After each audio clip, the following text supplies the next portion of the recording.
안녕하세요, 트래블튜브. 오늘은 최근 일본 해변에서 벌어지고 있는 미스테리한 현상이라는 주제로 읽어보겠습니다. 한국은 가장 큰 피해자가 될 수 있습니다.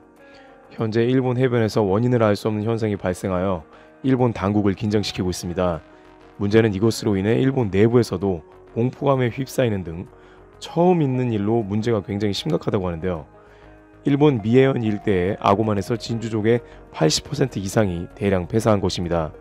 일본의 아고만 일대는 세계 진주 양식의 발상지로 알려질 정도로 유명한 장소입니다만 94년에 진주족의 돌림병이 발생했을 때에도 절반 정도만 폐사했기 때문에 이와 같은 결과는 일본 정부를 당황하게 하고 있습니다. 미해현의 수산연구소에 의하면 지난 7월 미해현 시마시의 아고만 일대 양식을 실시 중인 300개 양식업자를 대상으로 조사한 결과 80% 이상이 진주조개가 폐사했다고 답했다고 NHK 등 외신들이 보도했습니다. 미해현 인근 에이메현에서도 진주족의 대량 폐사가 일어난 것으로 알려져서 출하량이 급격하게 감소할 것으로 전망되고 있습니다. 그런데 이러한 이슈가 일본 내외에서 다시 주목을 받으며 공포감을 조성하는 까닭에는 후쿠시마 원전 오염수 방류 계획이 논란이 되고 있기 때문입니다. 해양 방사능 오염 공포심이 일본 내외에서 다시금 커지고 있는 것입니다. 이미 후쿠시마 원전은 비물과 지화세를 통해 오염수가 대거 누출, 인근 바다의 방사능 수위가 크게 올라갔을 것이라는 의혹을 받아왔기 때문입니다. 물론 한국은 WTO 승소권으로 후쿠시마 인근 바다에서 잡힌 수산물은 수입하지 않게 됐습니다만 일본은 수산물의 원산지 기준이 출하지이기 때문에 실제 잡은 곳과는 상관없다는 것입니다. 일부 네티즌들은 한국 내의 멍게는 후쿠시마 인근의 바다에서 많이 잡히고 일본에서는 거의 소비가 되지 않고 있기 때문에 이번 WTO 승소권 이후 일본에서 멍게 양식을 하는 어부들에 대한 건으로 고민이 크다고 제기하면서 결국 그러한 멍게나 후쿠시마 수산물이 우회해서 한국으로 들어올 수 있다는 가능성을 제기하기도 했습니다. 한편 우리 정부는 일본의 후쿠시마 원전 오염수 처리와 관련해 국제 공조 구축을 위한 본격적인 활동에 착수했습니다.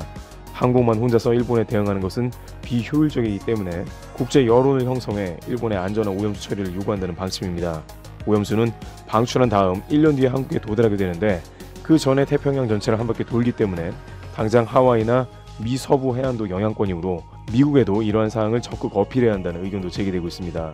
이 와중에 일본은 후쿠시마 앞바다에 해수욕장 21군데를 올해부터 개장하고 관광객을 유치한다는 계획을 세우며 안전한 후쿠시마를 재건한다고 합니다만 일본 내외의 시선 및 일부 환경단체에선 진주족의 집단 폐사 등 생물들이 살 수 없는 환경이라고 매우 우려가 큰 상황입니다.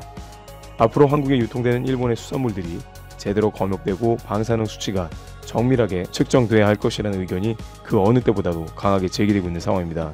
독일 연구기관에서 후쿠시마 원전으로 가장 큰 피해를 보는 국가는 한국이라고 언급했던 점을 늘 상기해야 할 것입니다. 트래블튜브 여기서 마치겠습니다. 감사합니다. 문재인 대통령이 6.25 70주년 기념사에서 남북 간 체제 경쟁은 이미 오래전에 끝났다. 두 번 다시 단 한 뼘의 영토, 영해, 영공도 침탈당하지 않을 것이라고 말한 지 하루 만에 청와대가 의미가 정확하게 전달되지 않았다며 부연 설명을 하고 나왔다. 문 대통령은 지난 25일 기념사에서 자유민주주의 투철한 반공정신 같은 표현을 썼고 조국을 원수들이 짓밟아오던 날 같은 가사가 있는 6.25의 노래를 노병들과 함께 불렀다. 최근 북한의 도발에 대한 강력한 경고 아니냐는 해석이 나오자 청와대가 수위 조절에 나섰다는 말이 나온다. 청와대 핵심 관계자는 26일 단 한 뼘도 침탈당하지 않을 것이라는 문 대통령 발언에 대해 부분 다음에 누구라도 우리 국민의 안전을 위협한다면 단호히 대응할 것, 전방위적으로 어떤 도발도 용납 않을 국방력을 언급했다고 했다. 이 관계자는 북한을 특정한 것이 아니라는 뜻이라고 했다. 그러나 현실적으로 우리 영토와 영해를 침탈할 우려가 있는 1순위는 북한이다.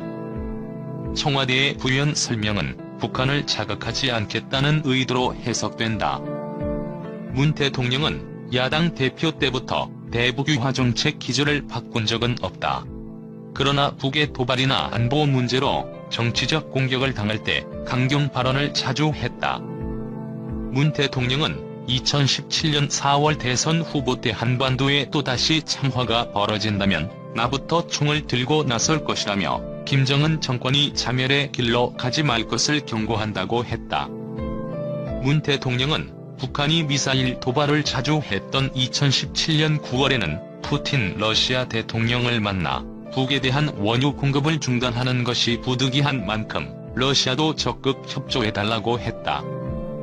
푸틴 대통령은 감정에 휩싸여 북한을 막다른 골목으로 몰아세울 필요가 없다며 말릴 정도였다. 도널드 트럼프 미국 대통령이 2018년 6월 북미 정상회담에서 미국과 북한의 종전을 공식 선언하려고 했으나 일본이 반대하며 영향력을 행사한 것으로 전해졌다. 존 볼턴 전 백악관 안보보좌관은 23일 발간 예정인 회고록 그것이 일어난 방을 통해 그해 6월 12일 싱가포르 북미 정상회담을 준비하는 과정을 설명하며 일본의 이 같은 행태를 털어놓았다. 볼턴 전 보좌관은 회담 일주일 전 트럼프 대통령, 마이크 폼페이오 국무부 장관과 오찬을 함께했다며 트럼프 대통령이 한국 전쟁을 자신이 끝냈다고 말할 수 있을 것이라는 기대감에 매료돼 있다는 나쁜 소식이 있었다고 소개했다. 그는 나는 특정 지점에서 북한에 그런 양보를 하는 것을 꺼리지는 않았으나 트럼프가 당장 하려고 한 것처럼 그걸 공짜로 줘서는 절대로 안 된다고 생각했다고 강조했다. 트럼프 대통령이 북미 종전선언을 하나의 제스처이자 언론 홍보용 횡재로 여겼을 뿐 국제관계에 미칠 중대한 영향은 전혀 생각하지 않았다는 주장이 뒤따랐다. 볼턴 전 보좌관은 북미 종전선언을 두고 일본의 입장을 무겁게 여기는 듯한 태도를 보였다. 그는 우리가 이런 양보를 할지도 모른다는 데 대해 일본이 특별히 불안해할 것이라는 점을 알고 있었기 때문에 그날 오후 워싱턴 DC를 방문하는 야츠가 무슨 얘기를 할지 대단히 듣고 싶었다고 말했다. 북미 종전을 공동 성명 형식으로 선언하는 방안이 논의되는 가운데 아베 신조 일본 총리가 직접 경종을 울리고 나섰다는 회고도 나왔다. 볼턴 전 보좌관은 아베 총리가 너무 많은 양보를 하지 말라고 트럼프 대통령을 설득하기 위해 캐나다에서 열릴 주요 7개국 정상회의에 가던 길에 워싱턴 DC를 그날 방문했다고 밝혔다. 아베 총리는 트럼프 대통령에게 북한인들은 살아남은 자들로 그들은 자기네 체제에 목숨을 걸었다. 그들은 매우 거칠고 약삭빠른 정치인들이다. 이게 다시 반복되는 평범한 일상으로 생각하면 그들은 옛날 방식으로 돌아갈 것이라고 말한 것으로 전해졌다. 그날 트럼프 대통령과 아베 총리가 북한을 주제로 좋은 대화를 나눴다고 볼턴 전 보좌관은 평가했다. 볼턴 전 보좌관은 핵무기, 탄도미사일에 대한 북한의 기본선언 등을 북미 종전선언의 대가로 북한에 요구하는 방안을 폼페이오 장관과 함께 논의했다고도 밝혔다. 그는 북한이 동의하지 않을 것으로 봤으나 최소한 종전선언 양보를 막을 수 있을 것으로 생각했다고 저희를 설명했다. 결국 김정은 북한 국무위원장과 트럼프 대통령이 싱가포르에서 서명한 6월 12일 북미 정상회담 공동성명에는 종전선언이 포함되지 않았다. 트럼프 대통령은 정상회담 후 기자회견에서 조만간 실제로 종전선언이 있을 것이라며 평화체제 구축 약속에 대한 후속 조치 가능성을 언급하는 데 그쳤다. 한반도의 긴장감이 고조되고 있는 가운데 아베 신조 일본 총리가 유사시 한국 내 일본인의 탈출을 위해 미국 정부와 협력하고 있다고 18일 밝혔다. 아베 총리는 이날 저녁 총리관저에서 열린 기자회견에서 유사시 한국 내 일본인의 탈출을 돕기 위해 자위대 수송기가 착륙할 수 있는지에 대한 질문에 제외 일본인의 안전 확보를 위해 여러 사건에 대응할 수 있어야 한다며 동맹국인 미국과 매우 긴밀하게 협력하고 있다고 답했다. 그러면서 이전에도 한반도에서 긴장이 높아졌을 때가 있었다며 그런 상황에서 일미 한간 긴밀하게 협의해 계획을 확실히 준비하는 것이 중요하다고 강조했다. 일본인 탈출을 위한 계획이 얼마나 진행됐느냐는 질문에는 상대국도 있으니 여기서 말하는 것은 삼가고 싶다고 말했다. 아베 총리는 또 이날 모두 발언에서 적기지 공격 능력 보유에 대한 논의가 필요하다는 뜻도 밝혔다. 그는 탄도미사일 위협으로부터 국민의 생명과 평화로운 생활을 지켜나가는 것은 정부의 가장 무거운 책임이라며 억제력을 높이기 위해 올 여름 국가안전보장회의에서 새로운 방향성을 논의해 빨리 실행에 옮기겠다고 밝혔다. 이후 자민당 내에서 나오고 있는 적기지 공격 능력 보유를 논의할 것이냐는 질문이 나오자 긍정적인 답변을 했다. 아베 총리는 무엇이 억제력인가라는 기본에 대해 NSC에서 논의하겠다면서도 헌법의 범위나 전수방위 원칙에 따라야 하지만 상대방의 능력이 계속 올라가는데 적기지 공격 능력 보유 주장을 받아들이지 않으면 안 된다고 말했다. 하지만 적기지 공격 능력 보유는 전수방위 원칙은 물론 평화헌법 9조 1항에 위배되는 만큼 국내외 논란이 될 수 있다는 전망도 나온다. 일본이 패전한 태평양 전쟁 후인 1947년 5월 3일 발효한 일본 헌법 9조 1, 2항에는 국제 분쟁 해결 수단으로 전쟁과 무력 행사를 영공이 포기하고 육해공군 전력을 갖지 않는다는 내용이 담겼다. 신종 코로나 바이러스 감염증 확산이 본격화한 올 2분기에 일본 경제가 1945년 태평양 전쟁 종전 이후 최악의 역성장을 기록할 것으로 전망되고 있다.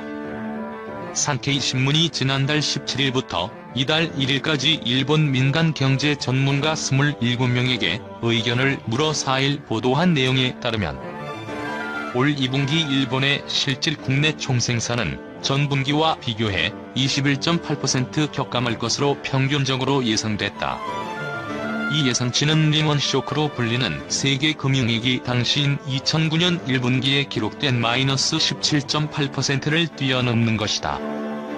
이번 조사에서 경제 전문가들은 코로나19 확산에 대응하기 위한 긴급사태 선포를 계기로 개인 소비와 설비 투자가 급격히 줄어든 것을 역성장의 주된 이유로 꼽았다.